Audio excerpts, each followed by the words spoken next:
Magandang gabi, mga giliw naming tagapanood. Kakaiba po ang pagsasadula ng buhay ng aming mapipiling letter sender.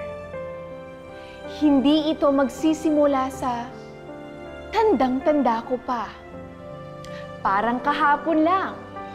O maalaala mo ba kaya? Dahil ang programang ito ay pinamagatang di ko na po maalaala.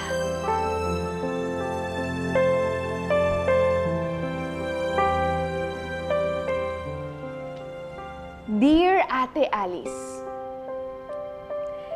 di ko na po maalala kung saan nagsimula ang biglang pagdududa ng aming mga kapitbahay tungkol sa aking tunay na pagkatao.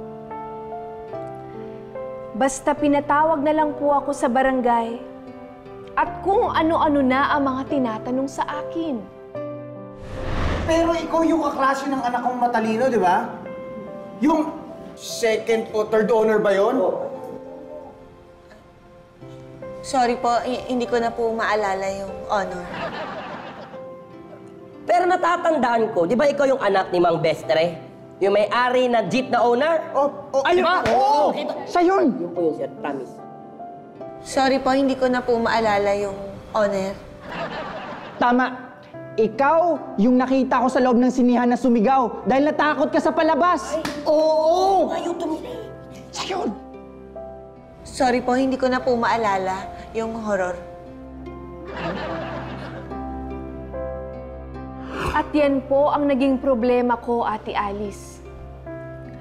Di ko na po masyadong maalala na nagpatingin ako sa psychiatrist.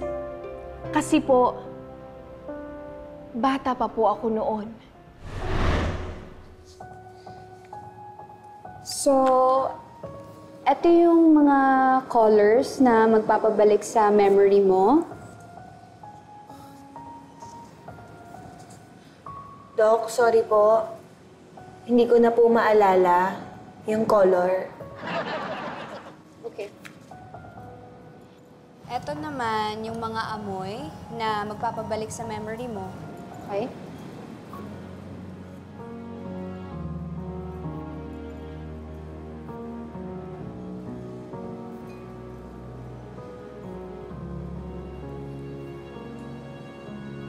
Anything? Doc, sorry po.